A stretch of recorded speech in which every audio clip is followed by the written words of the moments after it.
Hey guys, we're going to look today at 2 ways and 1 combination to escape the Kezigatami headlock control as easily as we can.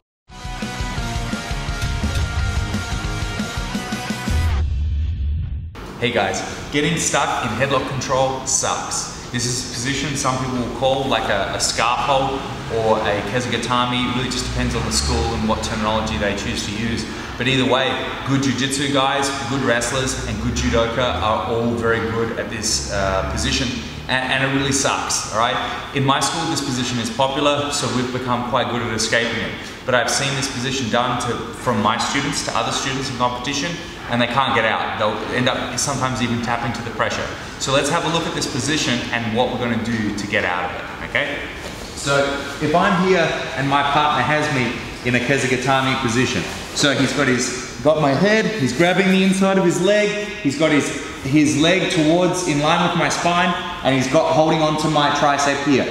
This is the Kezigatami position, and I'm in big trouble here. The first escape that we want to always try to do is get our arm free. So what we're going to try to always do is turn our bodies into him, and we want to try to get our elbow to the ground. This isn't always as easy as you think, but it's the first thing we must try. If I can get my elbow to the ground, he'll still hold on to his leg, he's still holding me really tight. My right hand here is going to grip around to his waist. Once I have him here, up from this, I'm going to bridge up onto my left shoulder. So I'm going to bridge up onto my left shoulder. Now once I've done that, I'm going to get my left hand out and onto the mat. So you can see I've got my left hand on the mat. Guys, this is not going to feel pleasant. You're really twisting yourself up here, but it's a lot better than being held in this position. Now once I've got to this position, my right hand's gripping his hip, I'm to my knees, and now I know this doesn't look strong, but it works. Put your hand on the mat and circle as you push into him and reverse this position. This is awkward to do, and it seems like it would be impossible. However, it is very, very easy. However, by trying to pull our arms out here like this, even if it fails, it's going to set up our next escape. So let's have a look at this escape, which I call a headlock control escape to the knees. So he's got me again, and he has me in headlock control. However, I've been fortunate, and I've been able to get this elbow to the ground. Okay, so if I can get that elbow to the ground, my right free hand will grip him on the hip or belt. I'm now going to use my feet to bridge up into him, and now I get my left hand out onto the mat. Once my left hand's out onto the mat, he can hold me tight, but I'm going to get up to my knees and now use my left hand to power and take him down. This seems like it would be a hard position to actually achieve, but it's not, because he has zero base in that direction. Okay, but that escape is predicated upon you being able to pull out your elbow. However, your partner doesn't want that. So your partner, if he feels you pulling out that elbow and he's experienced in this position, he is going to try to pull your tricep or sleeve as hard as he can. And that's what's going to set up our roll. Either way, we're going to go from underneath, really in a crappy position, to on the top in a really good position. Okay, so let's have a look at this combination. So, Paul has me here, he's got my head, he's got my tricep. I try to pull my arm out, but he feels me trying to pull, and he gives it a big pull. And that's my ticket to now lock my hands, okay? And I'm gonna put my thumb in towards his ribs this way. And I'm gonna make sure my wrist here is really tight against his ribs, and I lock it tight, right on his floating ribs, as tight as I can. Once I have that totally tight, I'm gonna run my feet in until my feet get under his hips.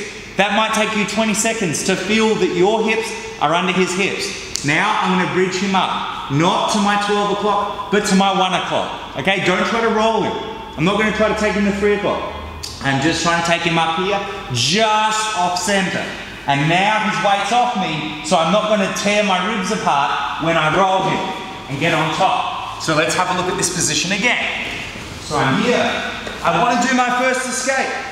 I never want people to get into my armpit real estate, but I'm trying to pull the elbow out, but he pulls it back. So see how he reacts and puts his weight on me. That's going to be my cue to hold my hands very, very tight, and then run until my feet get close to his feet, but my hips are under his hips. And now I bridge straight up and just to the right. That's just going to get him off me. Up like this. Now, even if he's a big guy, his weight's on his shoulders, not me, so I can turn him easily without tearing apart my ribs. So there you go, guys. In my gym, we use this position a lot. So naturally, everyone hates this position and no one wants to tap to pressure, all right? Like everybody hates that around the world, but in my gym, no one wants to tap to pressure here. So they're gonna try to escape. And in my gym, out of the 3 escapes we use, these 2 form the bedrock of the combinations for the more experienced students. If you do get someone who simply holds you in this position and you can get your arm out like this, but you can't get to your knees, obviously we can always put our hook in, pry our head out, and now start taking the back. However, with more experienced guys, that's harder to achieve. So if you can get your arm out, you tend to just try to get to your knees and recover, because the back, attacking the back from the headlock works well against beginners, but not as well against experienced guys. But that is also on the cards for you. So there you have it, guys. A couple of different ways to escape the headlock control, kesugatami, or scarf hold. And remember, we went to our knees first, and then we rolled them, but you can go back and forward. Just like you're trying to punch someone out till they're knocked out. You can keep going forever, guys. So give it a try, have some fun, and try to keep the weight off your chest. I'm Coach Tom, I'll see you next time. Hey guys, thanks for watching the video. I hope you loved it. Don't forget to subscribe to our YouTube channel or check out more of our YouTube videos here. We are a free BJJ resource bringing you BJJ techniques and tips and hacks every day for free, forever, to make your life on the mats more fun. I'm Coach Tom. I'll see you next time.